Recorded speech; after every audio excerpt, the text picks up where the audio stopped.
नमस्कार, मैं हूं श्वेता। बिहारी न्यूज में आपका स्वागत है। खबरों की ओर बढ़ने से पहले एक नजर डालते हैं आज की सुर्खियों पर।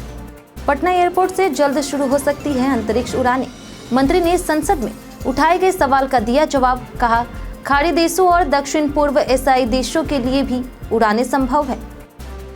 डॉक्टर एस सिद्धार्थ के इस्तीफे की अटकलों पर विराम। बोले, मैंने इस्तीफा नहीं दिया, कुछ मीडिया रिपोर्ट्स में किए गए थे दावे। बिहार विधानसभा में मतदाता सूची को लेकर के जोरदार हंगामा। काले कपड़े पहन विपक्ष ने जताया विरोध। मात्र 21 मिनट बाद ही सदन की कार्रवाई स्थगित।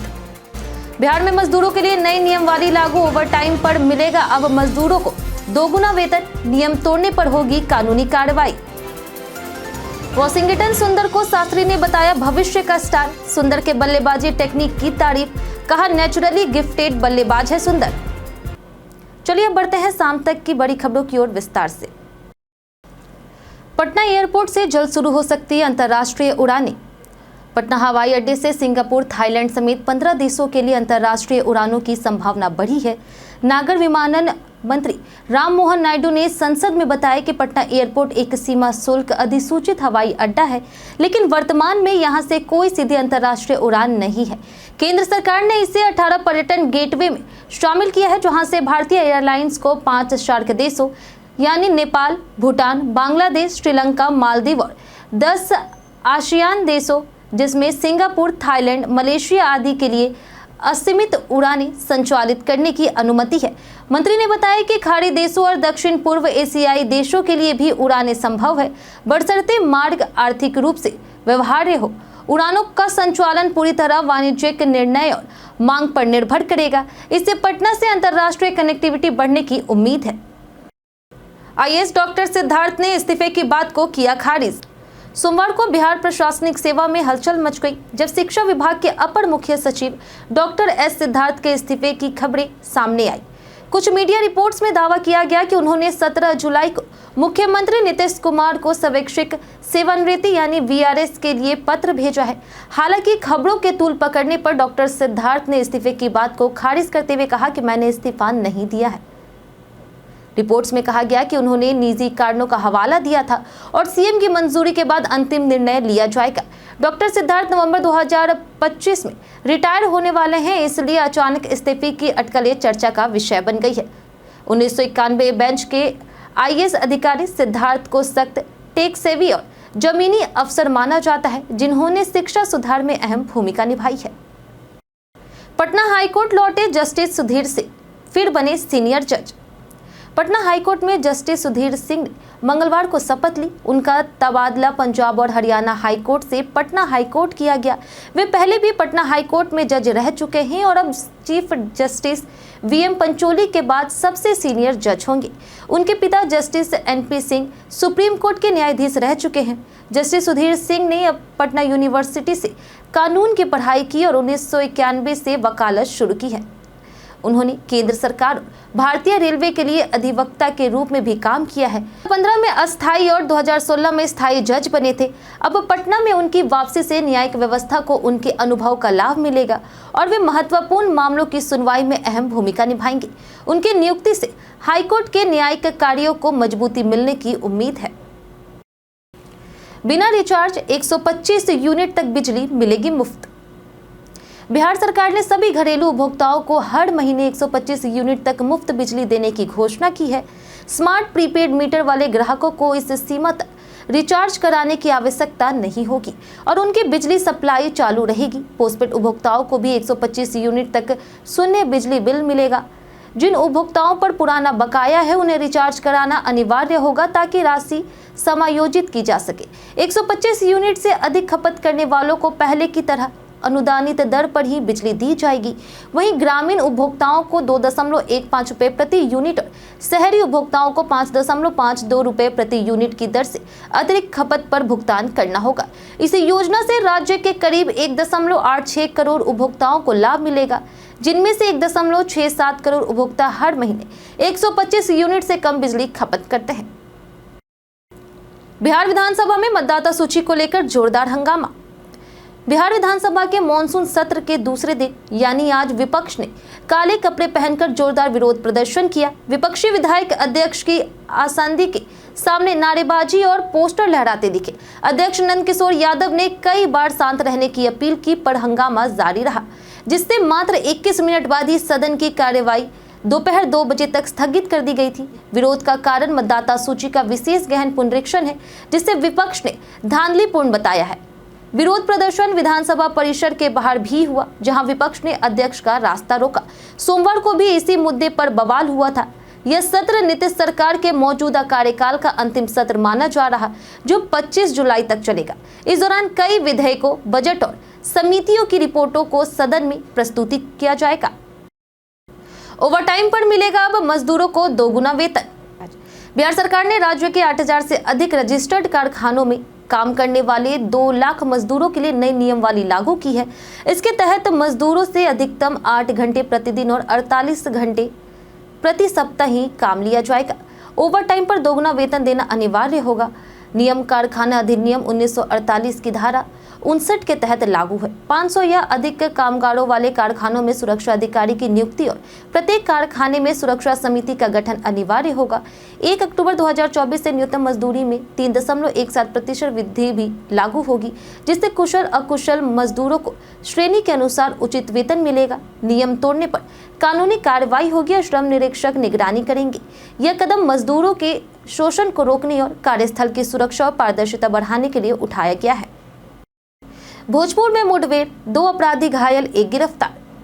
चर्चित चंदन मिश्र हत्याकांड में पुलिस और एसटीएफ की भोजपुर के बेहिया इलाके में मुठभेड़ हुई, जिसमें 2 आरोपियों बलवंत कुमार और रवि रंजन सिंह को गोली लगी है, जबकि 1 आरोपी अभिषेक को हथियार के साथ गिरफ्तार किया गया। बलवंत पर चंदन की हत्या की साजिश रचने, सूत्रों को लाने और उन्हें हथियार देने का आरोप है। वह पश्चिम बंगाल के जेल में बंद गैंगस्टर शेरू सिंह के संपर्क में था। शेरू ने हत्या के लिए सूत्रों को 5-5 लाख रुपए देने का वादा किया था। हत्याकांड में तौसीफ उर्फ बादशाह समेत 4 आरोपी पहले ही जेल जा चुके हैं, जिन्हें सोमवार को पश्चिम बंगाल से पटना लाया गया। वहीं तौसीफ ने पहचान छुपाने के लिए दाढ़ी कटवा ली थी। उसे 72 घंटे की पुलिस रिमांड पर भेजा गया है और उससे पूछताछ की तैयारी जारी है। बिहार में 44 लाख वोटर अपने पते पर नहीं, आयोग।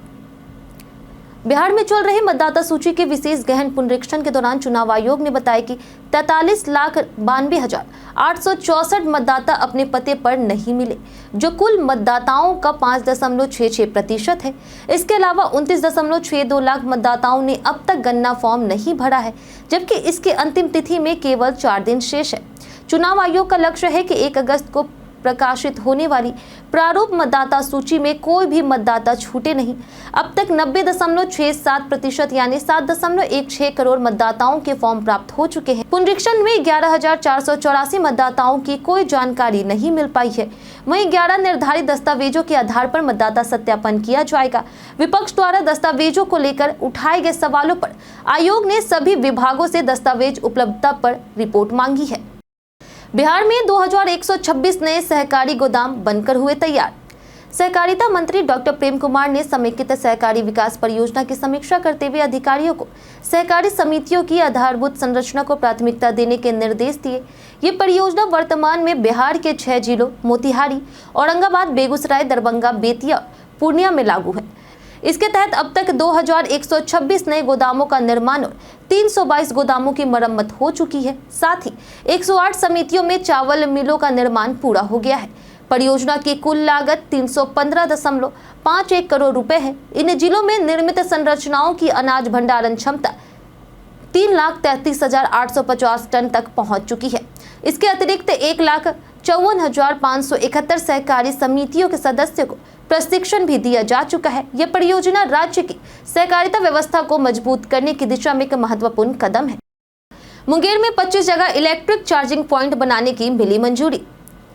मुंगेर नगर निगम की सशक्त स्थायी समिति की बैठक में इलेक्ट्रिक वाहनों के लिए 25 स्थानों पर चार्जिंग पॉइंट बनाने की योजना को मंजूरी दी गई है।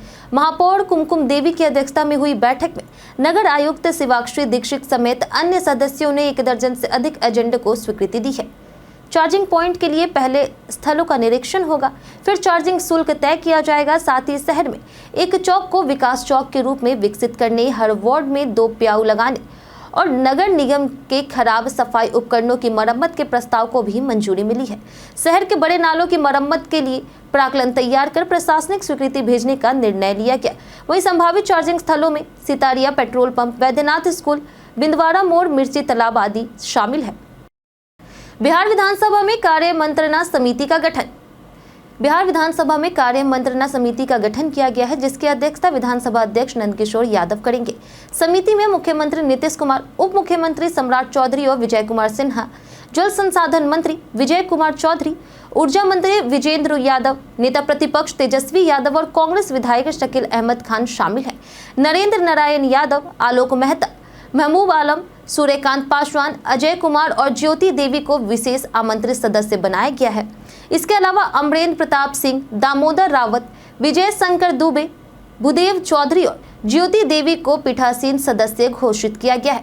वहीं बिहार विधान परिषद के सभापति अवधेश नारायण सिंह ने मॉनसून सत्र में सहयोग के लिए doctor Sanjeev Kumar Singh, professor Naval Kishore Yadav, doctor Madan Mohan Jha और महेश्वर सिंह को अध्याशी सदस्य नामित किया है।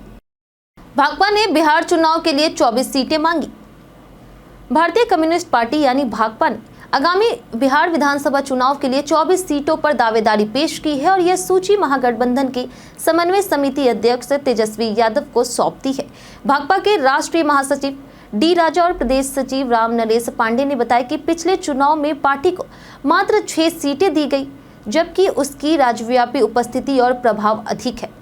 पार्टी का मानना है कि वह सीटों पर जीत और वोट ट्रांसफर में सक्षम है। भाकपा ने पटना में हुई राज्य परिषद की बैठक में भाजपा आरएसएस की नीतियों के खिलाफ रणनीति और 25वें राज्य सम्मेलन की तैयारियों पर चर्चा की है। सम्मेलन 8 से 12 सितंबर को पटना में होगा, जिसकी शुरुआत 8 सितंबर को बदलो सरकार बचाओ बिहार रैली से होगी।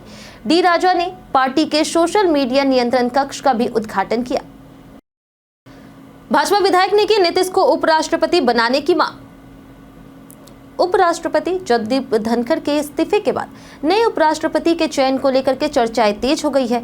इस बीच बिहार विधानसभा सत्र के दौरान भाजपा विधायक हरिभूषण ठाकुर बछौल ने नीतीश कुमार को उपराष्ट्रपति बनाए जाने की मांग की है। उन्होंने कहा कि नीतीश कुमार पिछले 2 दशकों से बिहार की सेवा कर रहे हैं और उनके पास राजनीति का गहरा अनुभव है। वे देश के उपराष्ट्रपति के रूप में संसदीय परंपराओं का बेहतर निर्वहन कर सकते हैं और सांसदों को उनके अनुभव से लाभ मिलेगा। यह मांग जदयू की ओर से नहीं बल्कि सहयोगी भाजपा की ओर से आई है। दूसरी ओर विपक्ष ने मतदाता सूची के सघन निरीक्षण कार्य के खिलाफ विधानसभा परिसर में विरोध प्रदर्शन किया और उसे तुरंत रोकने की मांग की। इससे सदन शुरू होने से पहले ही माहौल गर्म हो गया। पटना में 50 स्थानों पर लगेंगे हाईटेक ANPR कैमरे। पटना में अपराध नियंत्रण के लिए 50 स्थानों पर स्वचालित नंबर प्लेट पहचानने वाला ANPR कैमरे लगाए जाएंगे और 27 एंट्री पॉइंट पर फाइबर के चेक पोस्ट बनेंगे। डीएम डॉक्टर त्यागराजन SM की अध्यक्षता में हुई बैठक में यह निर्णय लिया गया। यह काम 1 अगस्त तक पूरा किया जाएगा। सड़क निर्माण एजेंसी को कैमरे और चेक पोस्ट की जिम्मेदारी सौंपी गई है, जबकि खनन विभाग 1000 सुरक्षा ट्रॉलियों की व्यवस्था करेगा। कैमरे मलाही पकड़ी, कंकरबाग, JP सेतु, मरीन ड्राइव समेत प्रमुख स्थानों पर लगेंगे। चेक पोस्ट दीदारगंज, पहाड़ी मोड़, सिपारा, एम्स गोलंबर, गांधी सेतु, गायघाट जैसे इलाकों में बनेंगे। यह व्यवस्था सुरक्षा, वाहन निगरानी और अपराध नियंत्रण को सुदृढ़ करने के लिए की जा रही। बैठक में SSP कार्तिकेय शर्मा और अन्य अधिकारी भी उपस्थित थे। वॉशिंगटन सुंदर को शास्त्री ने बताया भविष्य का स्टार। पूर्व कोच रवि शास्त्री का मानना है कि वॉशिंगटन सुंदर में भारत का अगला बड़ा टेस्ट ऑलराउंडर बनने की पूरी क्षमता है। उन्होंने सुंदर को नेचुरली गिफ्टेड बल्लेबाज और घरेलू पिचों पर खतरनाक गेंदबाज बताया है। 25 वर्षीय सुंदर ने अब तक 11 टेस्ट में 545 रन और 30 विकेट लिए हैं। 2024 की घरेलू सीरीज में उन्होंने न्यूजीलैंड के खिलाफ संयुक्त रूप से सर्वाधिक 16 विकेट लिए। शास्त्री ने ICC रिव्यू में कहा कि सुंदर को ज्यादा टेस्ट खेलने के मौके मिलने चाहिए। लॉर्ड्स टेस्ट में भी उन्होंने शानदार प्रदर्शन करते हुए दूसरी पारी में 4 विकेट झटके। शास्त्री ने उनकी बल्लेबाजी टेक्निक की सराहना करते हुए उन्हें नंबर 6 तक प्रमोट करने की बात कही। उन्होंने सुंदर की फिटनेस, स्पिन और गेंद में ड्रिफ्ट पैदा करने की क्षमता को विदेशी पिचों पर भी प्रभावी बताया है। बीते दिन हमारे द्वारा पूछे गए सवाल का जवाब आप लोगों में से बहुत लोगों ने हमारे कमेंट बॉक्स सेक्शन में लिख कर दिया है। जिन्होंने हमारे द्वारा पूछे गए सवाल का जवाब दिया है उनके नाम है मुन्ना प्रसाद, जितेंद्र ठाकुर, मनोज दास, संजीव कुमार, संजय कुमार, मिंटू ठाकुर, रंजीत मिश्रा, सोनू कुमार, राजकिशोर महतो, नौशाद रजा, खुशी शर्मा, दीपक कुमार, राजेश मांझी, विकास कुमार, रवि मोहन और शिव शंकर शुक्ला। इसी के साथ बढ़ते हैं आज के सवाल की ओर और आज का सवाल है, क्या आपके क्षेत्र में बिजली, पानी, सड़क जैसी बुनियादी सुविधाएं ठीक से मिल रही है? आप अपना जवाब हमें हमारे कमेंट सेक्शन में लिखकर जरूर बताएं। आज के लिए इतना ही। बिहार की तमाम खबरों के साथ बने रहने के लिए देखते रहे बिहारी न्यूज़। और साथ ही अगर आप यूट्यूब चैनल पर देख रहे हैं तो चैनल को सब्सक्राइब करें और अगर आप फेसबुक पेज पर देख रहे हैं तो लाइक और फॉलो जरूर करें।